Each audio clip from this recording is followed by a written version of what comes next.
Hello प्यारे बच्चों। सबसे पहले तो बच्चों मैं आप सभी का बहुत बहुत शुक्रिया अदा कर रही हूँ, क्योंकि बच्चों आप सभी चैनल को देखते हो, अब सब्सक्राइब भी करते हो। और जैसे ही हम कहते हैं कि कमेंट में अपना नाम अपने कॉलेज का नाम लिखिए, तो कुछ बच्चों ने अपना कमेंट में नाम और अपने कॉलेज का भी नाम लिखा है। मुझे देख करके बच्चों बहुत अच्छा लगा। और मेरे कुछ बच्चों ने कमेंट में कहा भी है कि मैम जो है आप गज़ल पढ़ाइए। खैर मेरा तो इरादा ये था कि पहले नस्र को जल्दी जल्दी कंप्लीट कर लिया जाए, उसके बाद आपकी गज़ल शुरुआत की जाए। लेकिन ठीक है, आप लोगों की ख्वाहिश पर, आप लोगों के कहने पर ही मैंने सोचा कि क्यों ना गज़ल की अभी से 20 से ही शुरुआत कर दी जाए, अगर आप लोग चाहते हैं तो। बच्चों हमने भी एक नई पहल की शुरुआत की है। जब से हम पढ़ा रहे हैं तब से मैंने सारे बच्चों में एक चीज़ ये रियलाइज़ करी है कि बहुत सारे मेरे बच्चे हैं उर्दू से भागते रहते हैं। वो बच्चे, बहुत सारे जो बच्चे हैं वो उर्दू से भागते हैं, और बहुत सारे बच्चों का उर्दू इतना वीक है, मतलब कि मुस्लिम होते हुए भी, अपनी मदर टंग होते हुए भी, मदर लैंग्वेज होते हुए, हमारी मादरी ज़बान होते हुए, फिर भी बच्चे उर्दू नहीं पढ़ रहे हैं।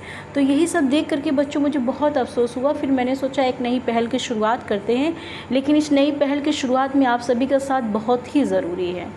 आप सभी बच्चे साथ दोगे, सब्सक्राइब करोगे, अपने क्लास के, अपने कॉलेज के बच्चों से भी कहोगे सब्सक्राइब करने के लिए, तो चैनल सब्सक्राइब बढ़ता चला जाएगा। और मेरी पूरी कोशिश रहेगी कि आपको अच्छा से अच्छा वीडियो बनाकर देने की, और अपने हमारे बीच जो उर्दू जा रही है उसको आगे बढ़ाने की। ठीक है प्यारे बच्चों, तो ज़्यादा वक्त ना लेते हुए, ज़्यादा वक्त आपका ज़ाय ना करते हुए, आप लोगों के कहने पर ही हम एक बार फिर आपको जो स्क्रीन पर दिखाई दे रहा है कि गज़ल, ठीक है, अंडरलाइन करते हुए फटाफट हम आपको पढ़ाते चले जाते गज़ल। और हाँ बच्चों, इसमें हम आपको बहुत मेन पॉइंट पढ़ाएंगे। कुछ ऐसे मेन पॉइंट इसमें आपको पढ़ा देंगे, बहुत लेंदी नहीं पढ़ाएंगे, इसमें मेन पॉइंट पढ़ा देंगे।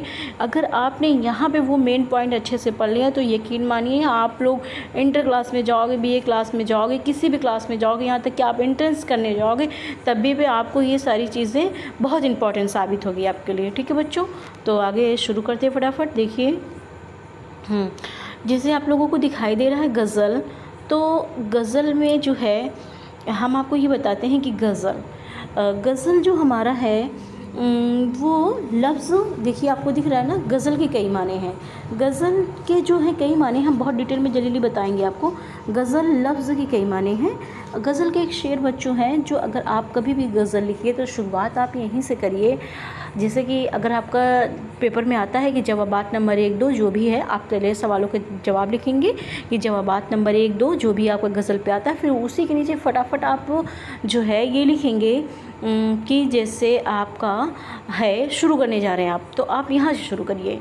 आगाज़ गज़ल नाम ज़ुलेखा लिखा जाए। ठीक है, पहली लाइन ये है आपकी, आगाज़ गज़ल नाम ज़ुलेखा लिखा जाए, मक्ते, फिर दूसरी लाइन ये है, मक्ते में किसी तखल्लुस यूसुफ़ का लिखा जाए, मक्ते में किसी तखल्लुस यूसुफ़ का लिखा जाए। ठीक है बच्चों, तो आप यही लाइन को, शेर को डालते हुए आप शुरुआत करो। फिर नीचे से जो हेडिंग आपको ये वाली दिख रही है ना, गज़ल है ना, फिर आप हेडिंग गज़ल डालो। ठीक है, पहले ऊपर जो मैंने आपको बताया कि आगाज़ गज़ल नाम ऐसे रहेगा। ठीक है, इसमें अच्छे से नहीं हो पा रहा है। ठीक है, आप बताएंगे फिर हम आपको, अच्छे से इसमें नहीं हो पा रहा है, तो आप यही जो शेर बोला वही डालिएगा। फिर देखिए ये आपका जो लफ्ज़ दिख रहा है ना, गज़ल जो ये हमारा जो लफ्ज़ है ना बच्चों, ये अरबी का लफ्ज़ है। गज़ल अरबी के लफ्ज़ हैं, इसके गज़ल के कई माने हैं। महबूब से बातें करना, औरतों की बातें करना, औरतों से बातें करना। इससे मालूम होता है कि बुनियादी तौर पर गज़ल में इश्किया बातें बयान की जाती। ये आपको जो इश्किया बातें बयान की जाती, ये जो दिख रहा है ना बच्चों, ये क्या था, पहले के जो हमारे शोरा थे, मतलब जैसे जैसे गज़ल की शुरुआत होती जाती थी ना, शुरुआत हुई थी, वैसे लोग यहाँ पे इश्किया मज़ामीन बयान करते थे। जो आजकल इसका, उस वक्त के तो शेर थे, लेकिन आजकल इसका चलन सबसे ज़्यादा हो गया। वो भी हमारे छोटे छोटे बच्चे जो हैं गुमराह हो जा रहे हैं, पर उन्हें ऐसा नहीं करना चाहिए। गुमराही के रास्ते से निकल करके अपने फ्यूचर, पहले अपने करियर को बना लेना चाहिए। सबसे पहले हमारा करियर, हम अपने पैर पर खड़े हो जाएँ, अपने माँ बाप को सपनों को पूरा करें, ये ठीक है। तो ये तो बच्चों अलग हो गया टॉपिक, जहाँ पे इश्किया बातें हैं, इसलिए हमने आपको बता दिया थोड़ा सा। इश्किया बातें बयान की जाती थी, लेकिन आहिस्ता आहिस्ता, यानी कि जब गज़ल शुरू हुई तो इसमें इश्किया बातें, यानी कि उसमें जो टॉपिक होता था वो आपका इसको आशिकी का टॉपिक होता था। लेकिन क्या हुआ, लेकिन बाद में धीरे धीरे आहिस्ता आहिस्ता आहिस्ता यानी कि धीरे धीरे गज़ल में तरह तरह के मज़ामीन यानी कि और भी मज़ामीन इसमें दाखिल किए चले गए। इस तरीके से आप देखते जाइएगा, ऐसे ऐसे आपका ये मेन पॉइंट है। सबसे पहले तो आपको का सवाल ये बनता है कि गज़ल के क्या माने हैं। गज़ल के कई माने हैं, एक है महबूब से बातें करना, औरतों की बातें करना, और जो गज़ल लफ्ज़ है वो हमारा अरबी का लफ्ज़ है, ठीक है, ये हमारा अरबी का लफ्ज़ है। फिर देखिए तकरीबन गज़ल के बयान हो सकती है, शायद यही वजह है कि गज़ल आज भी उर्दू की सबसे ज़्यादा मकबूल सिनफ़ सुकून है। हम बहुत जल्दी पढ़ाएंगे क्योंकि बहुत लंबा है ये जो आपको टॉपिक है, बहुत लंबा टॉपिक है, बहुत लेंदी, इसलिए हम जल्दी शॉर्ट में पढ़ाएंगे। क्योंकि जो है गज़ल, शायद यही वजह है कि गज़ल आज भी उर्दू की सबसे ज़्यादा, जब इसके जो मज़ामीन थे यानी कि इसका जो मौजू, यूँ कहें कि इसका जो मौजून था, ये इश्किया से हटा करके इसको इसमें हर तरह के तकरीबन मज़ामीन इसमें लाकर रख दिए गए, तब इसी वजह से उर्दू जो गज़ल थी वो हमारे बीच यानी सबसे ज़्यादा मकबूल सिन्फ़ सुख़न हो गई, ठीक है। ये देखिए, अब देखिए ऐसे जो कि ये जो आपको बुक दिख रही है, ये 9th क्लास की बुक है। जब आप इसको अच्छे से पढ़ेंगे तो इसमें बहुत सारी चीज़ें आपको मिलेगी, लेकिन हमने एक अच्छी सी बुक जो मेरे पास अवेलेबल थी, उस बुक से हमने आपको पढ़ाने की कोशिश की, जो शॉर्ट में और बहुत अच्छे तरीके से बताया जा रहा है, हम आपको दिखाते हैं। फिर देखिए ये भी आपकी बुक का ही है। फिर ऐसे ऐसे क्या होता है कि गज़ल कैसे परवान चढ़ती है, कैसे आई हमारे बीच, और वजूद में कैसे आई, इसको जब वजूद में आ गई तो इसको गज़ल अज़री कहा गया, ठीक है। ऐसे ऐसे बहुत सारा है, आप अच्छे से जब पढ़ोगे तो इसमें बहुत सारी चीज़ें आपको इसमें समझ में आएगी। और जो है गज़ल के अंदर, हाँ ये देखिए आप यहाँ पे एक है मुसलसल कहते हैं, यानी शायर अगर चाहे पूरी गज़ल में एक ही बात को फैला करके कह दे तो इसको गज़ल मुसलसल कहते हैं, यानी लगातार जिसको कहते हैं, ठीक है। तो ये है आपका, ऐसे ऐसे ऐसे बहुत सारे हैं। फ़िलहाल हम सोच रहे हैं हम इसमें से ना पढ़ा करके हम जो है आपके लिए कुछ अलग सी बुक से कुछ टॉपिक लेके आए, आप उसको देखिए। ऐसे बहुत सारी चीज़ें आपको, लेकिन आपकी इस किताब में बहुत अच्छा दिया हुआ है, आप अच्छे से इसको पढ़िए। फिर भी हम आपको अपनी दूसरी किताब से दिखाते हैं जो पॉइंट पॉइंट करके आपको दिया गया। ये देखिए, हाँ ये पॉइंट है आपका, हाँ नहीं, अच्छा माफ़ कीजिए बच्चों, ये पेज नहीं है, क्योंकि पेज जो है आपका गज़ल दिखा रहे हैं, नहीं ये तो आपकी बुक का हो गया, ये जो गज़ल का इर्तिका हो गया, ये गज़ल का फ़न, ये आपका पेज है, ठीक है, गज़ल का फ़न। देखिए अब इसमें मेन पॉइंट देखिएगा, बहुत नोट करने वाला मेन पॉइंट है, हम बहुत शॉर्ट करके बताते चले। गज़ल अरबी ज़बान का लफ्ज़ है जिसके माने हैं औरतों से बातें करना या औरतों की बातें करना। ये आपका शॉर्ट में भी क्वेश्चन पूछा जाता है और आप लॉन्ग में भी अच्छे से आप लिख सकते हैं, ठीक है। अरब शुरा अपनी ये छोड़ दीजिए, तो हाँ आपने मोहब्बत को दिली जज्बात के इज़हार करते थे तो उसे तगज़ुल कहते थे, अशार गज़ल कहते थे। इब्तिदा गज़ल का मौजू हुस्न, हाँ ये देखिए हमने जो आपको बताया सेकंड पॉइंट, इब्तिदा में गज़ल का जो मौजू होता था वो हुस्न था, लेकिन हुस्न आशिकी था, लेकिन बाद में इसमें इसके बहुत सारे मौजू बीच में रखते चले गए, इसलिए गज़ल जो हमारी बहुत ज़्यादा मकबूल हो गई। गज़ल के तमाम मिश्र एक ही वज़न और एक ही बहर में होते, ये आपको नोट करने वाला पॉइंट है। दो कलमों की हरकत व सुकून में बराबर होने को वज़न कहते हैं। लफ्ज़ मिसरे का यानी दरवाजे से एक पट, ये तो कुछ नहीं है ऐसा। रदीफ़, यहाँ से देखिए हम आपको बताते हैं रदीफ़ क्या है। रदीफ़ वो लफ्ज़ या अल्फाज वो मजमूआ है जिसे हर शेर के आखिर में दोहराया जाता है। आपने देखा होगा कि गज़ल कुछ भी रहती है तो उसका जो लास्ट वाला है वो आपको ज़रूर मिलता है, वो आपको जो लास्ट वाला शेर रहता है वो ज़रूर मिलता है। जैसे आपकी जो पहली गज़ल है, जो आप मुझे किसी ने कहा था कि उनका पढ़ाइए कुली कुतुब साहब का, तो जब कुली कुतुब साहब का जब ये जो था, एक सेकंड हम बताते हैं आपको, उनकी जो गज़ल थी पहली, जैसे इनकी गज़ल था, हाँ पिया तुझ आश ना हो तू बेगाना ना कर मुझको, रती न इक रती तुझ बिन तू ना बेशर मुझको, है ना, ये उनका जो पहला शेर है कुली कुतुब साहब का। तो लास्ट में आपने देखा जो मुझको आया हुआ है, दूसरे शेर में भी मुझको आया हुआ, तो यही हमारा क्या कहलाता है, एक ही आ गया। लास्ट के जो हमारे लफ्ज़ थे वो एक ही आते, यही हमारा उर्दू में रदीफ़ कहलाता है, ठीक है बच्चों। ये रदीफ़ हो गया हमारा गज़ल का पहला शेर। ये देखिए आपको गज़ल का जो पहला शेर होता है वो हम काफ़िया और रदीफ़ वो मतला कहलाता है, जो आपस में हम काफ़िया यानी कि मुझको, यही आपका हम रदीफ़ और यही आपका हम काफ़िया होता है। तो ये जो गज़ल का पहला शेर होता है, कभी कभी आपसे ये भी क्वेश्चन पूछा जाता है कि गज़ल का पहला शेर क्या कहलाता है, तो आप कहेंगे कि गज़ल का जो पहला शेर होता है वो मतला कहलाता है, ठीक है। और गज़ल का जो सबसे आखिरी शेर होता है जिसमें शायर अपना तखल्लुस बयान करता है, तखल्लुस, वो मक्ता कहलाता है। यानी शायर उस गज़ल का जो लास्ट शेर होगा उसमें शायर अपना नाम ज़रूर बयान करेगा, वो हमारा गज़ल का आखिरी शेर हो गया। मक्ता मतला के अलावा बाकी अशार फ़र्द होते हैं, ये ठीक है, ये तो बात की बात है। और ये देखिए गज़ल के जो सबसे अच्छे शेर होते हैं उसको बैतुल गज़ल, ये देखिए मिड पॉइंट है, बैतुल गज़ल, ये शाह बैत कहा जाता है, ठीक है। गज़ल में कम से कम 5 शेर होते हैं, इसकी कोई कैद नहीं। ऐसे सारे बच्चों, ऐसे बहुत सारे इसके स्क्रीनशॉट ले लीजिए, ये सब आपके काम की चीज़ें हैं, ठीक है। इसके बाद नेक्स्ट क्या हम आपको दिखाते हैं, हमें लगता है हाँ गज़ल का इर्तिका। पता है आगाज़ या आगाज़, कभी कभी पूछा जाता है कि गज़ल का आगाज़ यानी गज़ल शुरू कहाँ से हुई। हम आप उर्दू जो पढ़ रहे हैं, हमारे बीच गज़ल आई कहाँ से, तो आपका देखिए यहाँ उर्दू में गज़ल गोई की इब्तिदा फ़ारसी शायर के असर से हुई। यानी जो हमारे पहले के जो शायर थे वो फ़ारसी में शेर कहते थे। जैसे देखिए ये हमारे अमीर खुसरो जी हैं, ये हमारे अमीर खुसरो जी जिनकी पहलियाँ बहुत ज़्यादा मशहूर हैं अमीर खुसरो की। तो इन्होंने जब शुरुआत करी थी, ये देखिए अभी शेर क्या है, ज़हाल मिश्किन मगिन तगाफिल दौरे ए नैना बतियाँ, ए नैना बनाए बतियाँ, किताब हिजरा न दारा मैजा न काले लहियो लगाए छतियाँ, शबान हिजरत दराज चुन जुल्फ़ और रोज़ वशली चौमर। ये पता है बच्चों, ये फ़ारसी का शेर है, ठीक है। तो जब पहले जब शुरुआत की गई थी गज़ल की ना, तो वो फ़ारसी से ही की गई थी, ठीक है। तो धीरे धीरे फ़ारसी का उर्दू में तर्जुमा करते करते करते करते तब जा कर के गज़ल हमारे बीच उर्दू में आने लगी, और बहुत बड़े बड़े शायर हमारे गज़ल के फिर आने लगे, है ना। तो ये हो गया हमारा। फिर देखिए वो उर्दू का पहला साहिब दीवान शायर, ये भी क्वेश्चन बनता है आपका कि पहला साहिब दीवान शायर कौन कहलाता है, तो आप बता सकते हैं पहला साहिब दीवान शायर हमारा कुल कुतुब शाह को करार दिया जाता है, ठीक है बच्चों। तो ये ऐसे बहुत ज़्यादा डीप हो गया है, पढ़ने वाली चीज़ें हैं भी आपके लिए, स्क्रीनशॉट ले लीजिएगा। और दक्कन में तो ये जो हमारी उर्दू जो शायरी या हमारी जो गज़ल शुरुआत होती है उसको 2 अदवार में बांट दिया गया था। एक जो हमारा पहला था ये था हमारा शुमाली दौर, एक हमारा दक्कन, ये देखो दक्कन दिख रहा है, एक शुमाल दिख रहा है।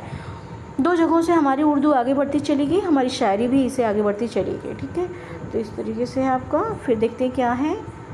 नहीं ये तो हो चुका है। हाँ ये आपको बताया जा रहा है कि दिल्ली में उर्दू गज़ल का पहला दौर, मतलब सबसे पहला दौर क्या था, इससे पहले हम देखते क्या है। अच्छा नहीं है ये पेज, ठीक है। तो पहला दौर हमारा देखिए, ये देखिए पहले सबसे पहले जो शायर थे, जो मैंने बताया कि फ़ारसी के शायर, आप देखिए यही मेन पॉइंट है, शुमाली हिंदी के शायर हैं आपके और आपके दक्कनी हिंदी के शायर हैं, यही बताया गया है। आबरू, आरजू, नाजिम, यकरग, हातिम, फ़ायज़, ये सब आपके एकदम शुरुआत के शायर हैं जिन्होंने गज़ल को बस शुरुआत ही की थी। और दूसरा बच्चों ये दिख रहा है मीर सैदा का दौर, पता है आपको, ये उर्दू का सबसे गोल्डन, ठीक है, गोल्डन टाइम कहा जाता है। ये शायरी का सबसे सुनहरा दौर था। ये इन लोगों ने, मीर, सौदा और दर्द, इन लोगों ने शायरी को बहुत ऊंचाई तक पहुंचा दिया। कभी कभी आपका क्वेश्चन भी बनता है कि उर्दू शायरी का सुनहरा दौर कौन है, तो अभी उर्दू शायरी का जो सुनहरा दौर बनता है ये मीर और सौदा का दौर बनता है, ठीक है। फिर लखनऊ में गज़ल का इर्तिका, ये शुमाली ने फिर धीरे धीरे आगे बढ़ती चली जाती, फिर लखनऊ में आती है। जब लखनऊ में आती है तो वहाँ पर आपको ये आतिश इंसा है, वज़ीर है, जुरात है, नासिक, ये सारे शेर मिलते, ठीक है। और हाँ फिर है देखिए एक और है, ये भी बहुत अच्छा दौर होता है आपका उर्दू गज़ल का अहद ज़र्री, ये भी बहुत अच्छा दौर था। यहाँ पे भी जो हमारे शायरों ने जो शायरी करी वो गज़ल का एक ऐसा मौजू बना दिया, एक ऐसा टॉपिक गज़ल में इन लोगों ने रख दिया कि गज़ल हमारे बीच बहुत मकबूल होती चली गई, ठीक है, आवाम तक पहुँचती चली गई। बड़े बड़े यहाँ तक कि जो गवर्नमेंट होती थी वहाँ गवर्नमेंट के दौर तक चली गई। बहुत सारे हमारे जो ये ज़ौक़ हैं इन लोगों को बहुत सारे अवार्ड दिए गए उस वक्त, ठीक है। तो आपका ये भी सवाल बन सकता है अहद गालिब के बाद, उसके बाद गालिब के बाद कौन आते हैं, तो ये गिदाग हैं, ठीक है, और हाली हैं, साकिब अज़ीज़ जलाल, आप सबको पढ़ोगे। जदीद गज़ल का दौर, ये इंपॉर्टेंट चीज़ है। जो जदीद यानी कि जदीद का मतलब प्रेजेंट टाइम, ठीक है, मौजूदा जिसको कहते हैं, जिसको हिंदी में कहते हैं आधुनिक जो गज़ल का जो दौर ये इन्होंने का, फ़ानी का था, असगर था, चकबस का था, ये सारे आपके शेर हैं, ठीक है बच्चों। तो ये हुआ आपका, हमने आपको जो बताए दौर बताया, देख लीजिए शुमाली हिंद में कैसे हैं, ये इसकी भी स्क्रीनशॉट ले लीजिएगा। लखनऊ में उर्दू गज़ल का है, उर्दू गज़ल का है ज़र्री, ये सब मतलब हम आपको एकदम मेन शुरुआत कर रहे हैं गज़ल की। आप बहुत अच्छे समझेंगे तो आपको बहुत कुछ समझ में आ जाएगा। तो ये हो गया आपका, ठीक है। अब नेक्स्ट जो है बहुत सारे ये कॉल हैं, ये कॉल ठीक है आपके वैसे भी काम का है, लेकिन अगर आप लिखते भी हैं ऐसे, आप बीच बीच में कोटेशन टाइप का लिख देते तो आपको बहुत ही अच्छे नंबर मिलेंगे, यकीन मानिए। तो जैसे ये है आपका गज़ल उर्दू शायरी की आबरू है, ये कॉल है जो है आपका, ये रसीद अहमद सिद्दीकी का है। ये आपको कभी कभी क्वेश्चन दे देता है कि गज़ल उर्दू शायरी की आबरू ये किसने कहा, तो ये रसीद अहमद सिद्दीकी जी ने कहा था। ऐसे आपको बहुत सारा है, इसको भी स्क्रीनशॉट ले लीजिएगा आप लोग। गज़ल जितनी बदनाम है उतनी मुझे अज़ीज़ है, रशीद अहमद सिद्दीकी ने भी ये बात कही है। और एक दो मैं और आपको बताती हूँ जो मुझे आज भी याद है। हाँ, गज़ल शायरी नहीं इत्र शायरी, ये फ़िराक गोरखपुरी जी ने कहा है। गज़ल का ख़मीर इश्क व मोहब्बत है, गज़ल बड़ी काफिर, ये भी पूछा जाता है आपका कि जब आप बड़े क्लासों में जाओगे तब पूछा जाएगा ये सब। गज़ल बड़ी काफिर सिन्फ़ है, ये आलिया मसरूर ने कहा था, ठीक है। ये सारी कॉल हैं आपके, अगर आप स्क्रीनशॉट ले लोगे, एक दो कॉल आपने हेडिंग डाल के अच्छे से लिखा तो आपको बहुत अच्छे नंबर मिलेंगे, ठीक है बच्चों। तो ये हुई आपकी गज़ल। फिर हम आपको कुछ और मेन पॉइंट लास्ट में आपको ले चलते हैं, इस पर ले जाए। देखिए बच्चों, गज़ल जो है वो अरबी का ही लफ्ज़ है, जिसके माने हमने आपको पहले बता दिए थे। सबसे पहले यही देखिए आपका माने था कि गज़ल के जो माने होता है महबूब से बातें करना, औरतों की बातें करना या औरतों की बातें करना, ठीक है। ये अरबी ज़बान का लफ्ज़ है। और गज़ल के जो हमने बताया कि अभी बीच में कि गज़ल का जो पहला शेर होता है वो मतला कहलाता है, लास्ट वाला जो शेर होता है आखिरी होता है वो मक्ता कहलाता है। गज़ल में रदीफ़ और हम काफ़िया होते हैं, ये भी मैंने आपको बताया, ठीक है। तो ये गज़ल की शुरुआत है। और आप इसको जो आपकी जो 9th क्लास की उर्दू की बुक है इसमें बहुत अच्छा गज़ल दिया गया, आप अच्छे से पढ़ेंगे तो आपको सब कुछ समझ में आ जाएगा। यही है हमारा गज़ल पूरा। और बैतुल गज़ल जो होती है वो गज़ल का सबसे अच्छा शेर होता है। तो हम गज़ल की शुरुआत करेंगे, लेकिन शुरुआत हमने इसलिए करी क्योंकि आप पहले ये भी जानिए कि गज़ल होती क्या है। आप किसी को बहुत अच्छे से खुद समझा सकते हो कि गज़ल क्या होती है। गज़ल के मौजू बहुत अलग हो गए हैं अब, गज़ल हर मेन टॉपिक पे गज़ल लिखी जाती है, ठीक है बच्चों। तो यही है आपका गज़ल। और हम यही कहेंगे कि जब आप, जैसे मैंने आपको शुरुआत में बताया कि आप लिखते समय डालेंगे कि आगाज़ गज़ल नाम ज़ुलेखा लिखा जाए, मक्ता में तखल्लुस किसी यूसुफ़ का लिखा जाए, ठीक है। तो लास्ट में जो आप जो है जिसे बंद कर देंगे, जब आप क्वेश्चन को एंड करते रहेंगे तो क्वेश्चन के एंड में आप एक और बढ़िया सा बहुत ही अच्छा समझ लीजिए शेर है, आप वो लिख सकते हैं कि आपका शेर ये है कि निशाब मतलब आपका कोर्स होता है, सिलेबस जिसको कहते हैं। निशाब दिल का कहाँ रख दिया, निशाब दिल का कहाँ रख दिया किताबों में, निशाब दिल का कहाँ रख दिया किताबों में, ये गज़ल की आग है कागज़ों के बस की बात नहीं, ये गज़ल की आग है कागज़ों के बस की बात नहीं, ठीक है बच्चों। तो ये जब आप मतलब कॉपी को लास्ट में एंड करते रहोगे तो आप ये हेडिंग डाल करके अच्छे से कर सकते हो। तो इस तरीके से हमने आज आपको गज़ल के बारे में बहुत सारी चीज़ें बताई। अब गज़ल के हमारे शोराए किराम कौन कौन से, इन्होंने गज़ल कौन सी लिखी है, हम आगे आपको गज़ल के बारे में पढ़ाते रहेंगे, ठीक है बच्चों। और प्यारे बच्चों, प्लीज़ बच्चों और भी अपने स्कूल के बच्चों को मेरे चैनल के बारे में कहो, ताकि जो मैंने एक नई पहल की शुरुआत करी है और इंशाल्लाह इस शुरुआत को हम बहुत कामयाबी तक ले जाएं। और जो है अच्छे से आप भी पढ़ते रहिए, अपना बहुत ख्याल रखिए। और कमेंट में अपना नाम आप ज़रूर लिखते हो, लेकिन आप कहाँ से हो कुछ बच्चों ने नहीं लिखा है और कुछ बच्चों ने बहुत अच्छा लिखा है, मुझे बहुत अच्छा लगा, उनका मैं एक बार फिर से शुक्रिया अदा करती हूँ। थैंक यू, बहुत बहुत शुक्रिया, ए लॉट ऑफ थैंक प्यारे बच्चों। और प्लीज़ सब्सक्राइब करिए, दूसरों को भी कहिए और अपना नाम लिखिए और खुश रहिए, अच्छे से पढ़ाई करिए, एंजॉय करिए, अपना खूब ख्याल रखिए। टेक केयर, अल्लाह हाफिज़। फिर मिलते हैं नेक्स्ट वीडियो के साथ।